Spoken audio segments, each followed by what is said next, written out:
చలికాలం వచ్చేసరికి అందరికీ దగ్గు, జలుబు, ఆయాసం వస్తూనే ఉంటుంది. వీటన్నిటికీ కారణం ఏంటి? అసలు వీటి నుంచి మనం ఎలాగ మనని రక్షించుకోగలం? ఈ విషయాలే ఈరోజు వివరించడానికి మా ఆకాశవాణి స్టూడియోలో డాక్టర్ ద్వివేదుల సత్యశ్రీ గారు వచ్చారు. వీరు సీనియర్ పల్మనాలజిస్ట్. వీరితోటి మాట్లాడి దగ్గు, జలుబు, ఆయాసం వీటి కారణాలేంటి, ఎలాగ నివారించుకోవచ్చు తెలుసుకుందాం. నమస్కారం అండి డాక్టర్ సత్యశ్రీ గారు. నమస్కారం అండి. చాలా చాలా ధన్యవాదాలు me all India radio staff అందరికీ నాకు ఈ అవకాశం ఇచ్చినందుకు.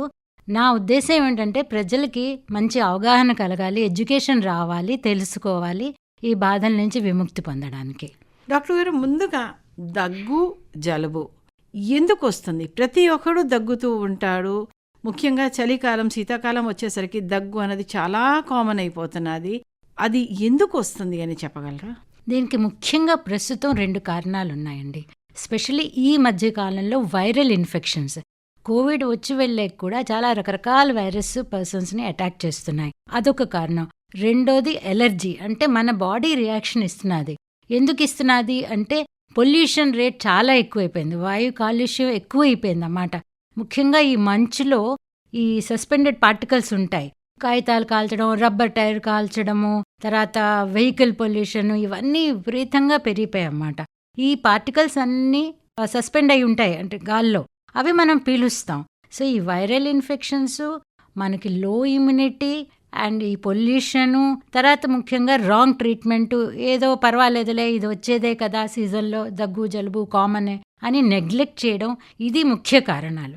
లావుతనం, బీపీ, షుగర్లు ఇవి కూడా చాలా ఎక్కువైపోయాయి ప్రజల్లో. ఇమ్యూనిటీ తగ్గిపోయింది, ఎక్సర్సైజ్ తగ్గిపోయింది, లైఫ్ స్టైల్ పాడైపోయింది. ఈ కారణాల చేత ఇవి చాలా ఎక్కువగా వస్తున్నాయి. ఇప్పుడు ప్రతి దగ్గు, ప్రతి జలుబు లేదా ఆయాసం వీటన్నిటికీ మన ఊపిరితిత్తుల మీద ప్రభావం పడుతుందంటారా, లేకపోతే సీజనల్గా వచ్చి వెళ్ళిపోతాయంటారా? లేదండి, ఖచ్చితంగా ప్రభావం పడుతుంది. ఇప్పుడు జ్వరము, దగ్గు వచ్చిందంటే మన శరీరంలో ఏదో వైరస్ అయినా ప్రవేశించి ఉండాలి, బ్యాక్టీరియా ఉండాలి. జ్వరం వచ్చిందంటేనే మన బాడీ వాటితో ఫైట్ చేస్తున్నట్టు. ఇది వ్యాధి నిరోధక శక్తి బాగా ఉన్న వాళ్ళకి 3 లేదా 5 రోజుల్లో తగ్గిపోతుంది. దీనికి ప్రివెన్షన్స్ ఏమిటంటే సాధారణంగా మాస్క్ పెట్టుకోవడము, బిటాడిన్ లోషన్తో గార్గిలింగ్ చేయడము, ఇలాంటివి చేసి మన శక్తి బాగుంటే అది తనంతనే తగ్గిపోతుంది.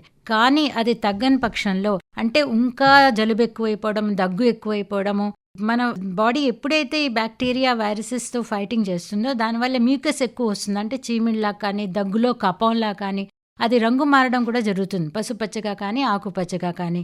అది వస్తున్నట్టు ఏంటంటే నిమోనియా అన్నమాట. మనకి లంగ్స్ చాలా, ఊపిరితిత్తులు చాలా డెలికేట్గా ఉంటాయి. ఇప్పుడు టిష్యూ పేపర్ కన్నా డెలికేట్గా ఉంటాయి. ఊపిరితిత్తుల్లో వెళ్ళవలసింది ఓన్లీ గాలి, మనకి అందులోంచి ఆక్సిజన్ లోపలికి వెళ్తుంది, కార్బన్ డైఆక్సైడ్ బయటకు వస్తుంది. కానీ అవే ఊపిరితిత్తుల్లో కఫం ఉంటే అడ్డుకుంటుంది. సో ఆయాసం కూడా న్యాచురల్గా వచ్చేస్తుంది. ఆ ఊపిరితిత్తుల్లో ఏవైతే బుడగలు ఉంటాయో అవి కూడా కరిగిపోయి పాడైపోతాయి. సో మీకు ఈ ఆయాసం అన్నది, దగ్గు అన్నది పర్మనెంట్గా నిలిచిపోవడము. ఇప్పుడు లంగ్స్ ట్రాన్స్ప్లాంట్ కూడా చేస్తున్నారు. మనకి ఎంతెంత కొత్త కొత్త టెస్టులు వస్తున్నాయో, కానీ ప్రతి వాళ్ళు వాటిని అఫోర్డ్ చేయలేరు. రెండోది, వాటితో ఉన్న బాధలు చాలా ఉంటాయి అన్నమాట. సో ఇనీషియల్ స్టేజెస్లో, త్వరలో ముందు దశల్లోనే ఏదైతే తగ్గుతుందో, ఏదైతే చక్కగా తక్కువ డబ్బుతో సింపుల్ బ్లడ్ టెస్ట్ చేసి మనకి ఇన్ఫెక్షన్ ఉన్నదా దానికి కరెక్ట్ డోసేజ్లో మీరు పల్మనాలజిస్ట్, స్పెషలిస్ట్ చూపిస్తే వాళ్ళు తగ్గించిస్తారు. మహా అయితే 10 రోజుల్లో. ఖర్చు ఉండదు, మీకు బాగుంటాయి, స్వస్థంగా ఆరోగ్యంగా ఉంటారు.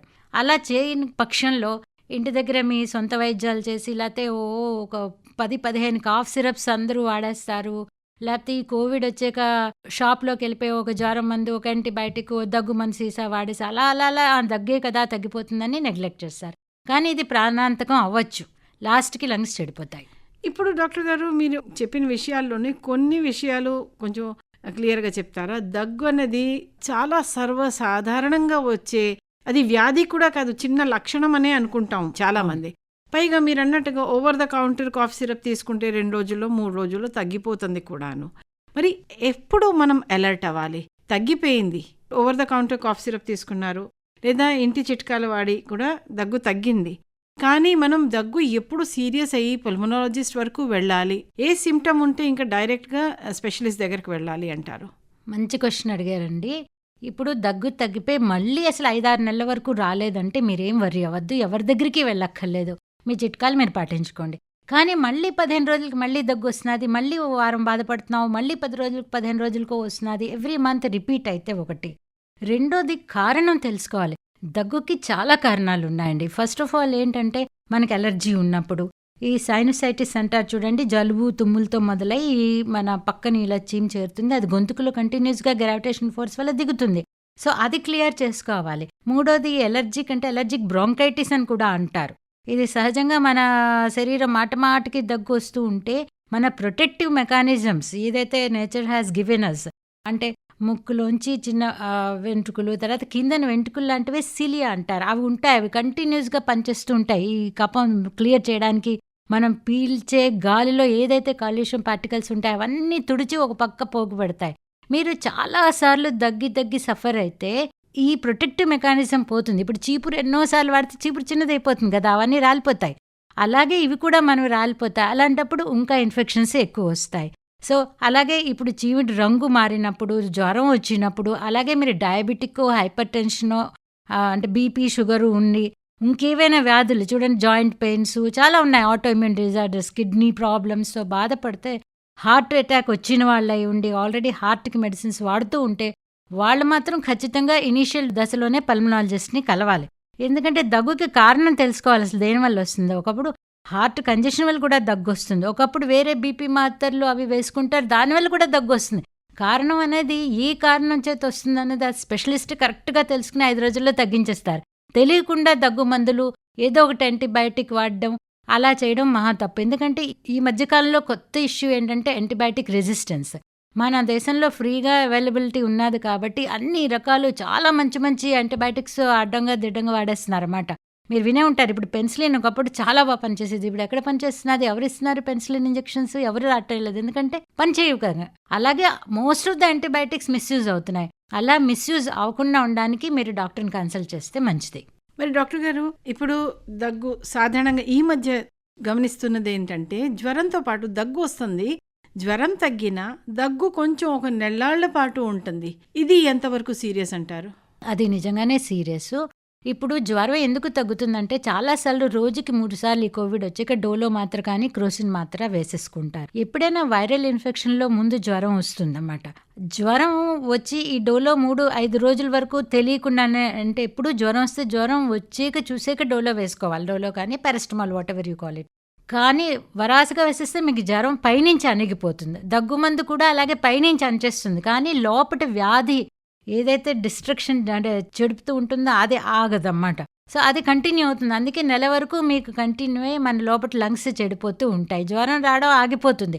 అన్నీ సగం వాడతారు. సగం యాంటీబయాటిక్స్. సో, సగం వ్యాధి బ్యాక్టీరియా చనిపోయి సగం ఉంటే మీకు అలా ప్రొలాంగ్ అయిపోతుంది. ఇప్పుడు ఒకసారి ఇంటికి చెద పట్టింది అనుకోండి, మీరు ఒక మూల రాస్తే డెఫినెట్గా ఆ మూల మీకు క్లియర్ అయిపోతుంది. కానీ ఇల్లంతా చెదలు రాకుండా మానవు. ఇది కూడా అంతేనమాట. ఒక పోర్షన్ నుంచి ఇంకో పోర్షన్కి వెళ్తుంది, అంతేకాని పూర్తిగా తగ్గదు. సో, దానివల్ల నెగ్లెక్ట్ చేస్తారు. ఏం లేదు, చిన్న బద్ధకం, అదే తగ్గిపోతుందిలే అని. కాకపోతే ఈలోగా ఏమవుతాయంటే ఊపిరితిత్తుల్లో రంధ్రాలు పడిపోతాయి, వీక్ అయిపోతాయి.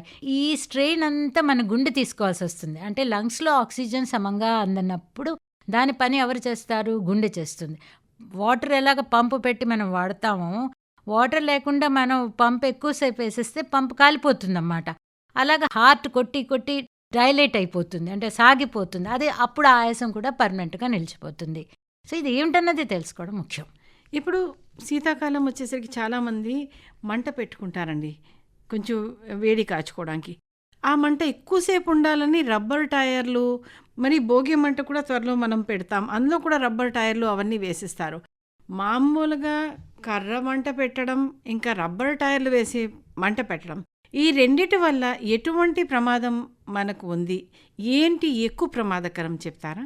నిజంగా చెప్పాలంటే పొగ పెట్టడమే చాలా ప్రమాదకరం అండి. స్పెషల్లీ ఈ సీజన్లో చలికని పెడతారు, కానీ అది పొల్యూషన్ రేట్ ఈ మధ్యకాలంలో చాలా ఎక్కువైపోయాయి. మీరు చదువుతూనే ఉన్నారు, ఢిల్లీ వాటిలో 400 దాటిపోయిన కారణం ఏంటంటే అక్కడ గడ్డి అవి కాలుస్తారు చివర హర్యానా వైపు అన్నమాట. సో, ఇది చాలా ప్రమాదకరం. మంచు ఉంటుంది, ఫ్రీ ఎయిర్ ఫ్లో ఉండదు. సో, ఈ మనం కాల్చే కర్ర పొగ, అందుకే చూల్హా కూడా మాన్పించేశారు. గవర్నమెంట్ గ్యాస్ అందరికీ డిస్ట్రిబ్యూట్ చేస్తున్నది. ఇంకా రబ్బర్ టైర్లు అంటారా, దట్ ఈస్ టూ డేంజరస్. ఈ కెమికల్ ఫ్యాక్టరీ పొగ, రబ్బర్ టైర్లు ఇవన్నీ ఏంటంటే దీనికి చాలా చాలా సైడ్ ఎఫెక్ట్స్ ఉన్నాయి. అంటే ఆయాసం, లంగ్స్ చెడిపోవడం, సిఓపిడి వాళ్ళకి ఎక్కువైపోవడం, ఆస్థమాటిక్స్ విపరీతం వెంటనే సడన్ అటాక్ వచ్చేస్తుంది. అదే కాకుండా ఈవెన్ ప్రెగ్నెంట్ ఉమెన్ కూడా అది మంచిది కాదు. మనకే గాలి అందనప్పుడు, ఆక్సిజన్ సమంగా అందనప్పుడు కడుపులో ఉండే శిశువుకి ఎలా అందుతుంది? సో, రిటార్డేషన్ పిల్లలు అవి కూడా ఒక స్టడీ చెప్తున్నారు. అంటే పిల్లలు సమంగా సక్రమంగా పుట్టారు అన్నది.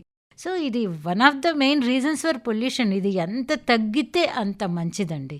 ఇందులో డౌటే లేదు. ఇది అంటే చాలా సీరియస్ మంట ఇష్యూ. పెట్టకుండా ఉంచడమే మంచిది, మంచిది బెస్ట్. అందులో ప్లాస్టిక్ అసలు వేయకూడదు. Plastic, rubber they are very bad pollutant, serious విషవాయువుతో సమానం క్యాన్సర్, అయిపోతాయి. విషవాయువుతో సంబంధించిన క్యాన్సర్ లాంటి వ్యాధులు కూడా వస్తాయి.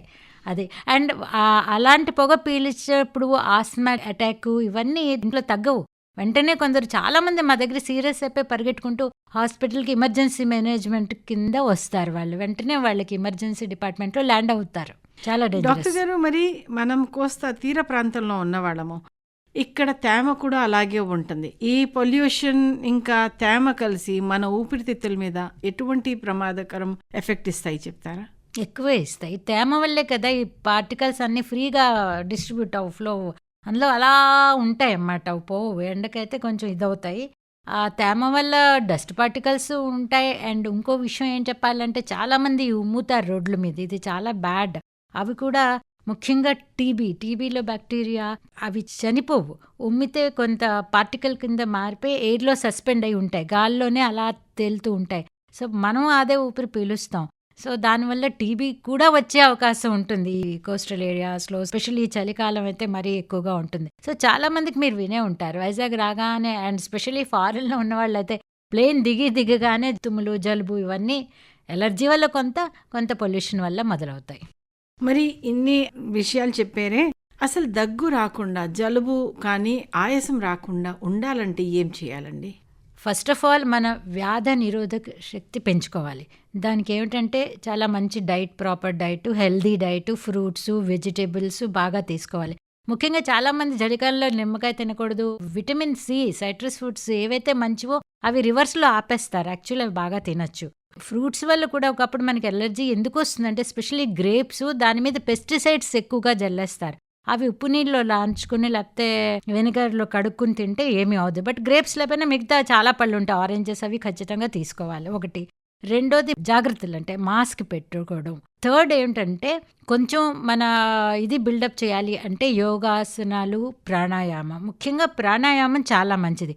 ప్రాణాయామం అంటే ఒక లంగ్స్కి ఎక్సర్సైజ్ లాంటి బ్రీదింగ్ ఎక్సర్సైజ్ ఉంటాయి ఫిజియోథెరపీ దగ్గర. లేదా మనం డైలీ ఒక 20 minutes ప్రాణాయామం చేస్తే అవి లంగ్స్ని లిటరలీ తుడిచినట్టు చేస్తాయి అన్నమాట. ఏదైనా కఫ ఉన్నా అది గొంతుకులోకి వస్తుంది, మనం ఉమ్మేవచ్చు అన్నమాట దాన్ని. సో ప్రాణాయామం నేర్చుకోవడం, అందులో రకాలు ఉంటాయి, చాలా రకాలు ఉంటాయి. మన లంగ్స్ని శుభ్రంగా ఉంచుకోవాలనుకుంటే మనం ఇల్లు ఎలాగైతే 3-4 సార్లు తుడుచుకుంటామో డస్ట్ బట్టి, అలా శుభ్రంగా ప్రాణాయామం చేసుకుని దాని తర్వాత మెడిటేషన్ చేసుకుని మనకి మానసిక ఒత్తిడి తగ్గించుకుంటే డెఫినెట్గా మీరు ఏ సీజన్ అయినా సరే, ఎలాంటి పరిస్థితులైనా సరే ఆరోగ్యంగా ఉంటారు. చాలా బాగా చెప్పారు డాక్టర్ సత్యశ్రీ గారు. మనం మన ఆరోగ్యం పట్ల జాగ్రత్త ఉంచుకుంటూ బయట వెళ్ళేటప్పుడు మాస్క్ అది ధరిస్తే దగ్గు, జలుబు ఇంకా కాలుష్యం వల్ల మనకి వచ్చే ప్రమాదాల నుంచి మనం చాలా తప్పించుకోవచ్చు. చాలా చాలా ధన్యవాదాలండి. నమస్కారం. ధన్యవాదాలండి.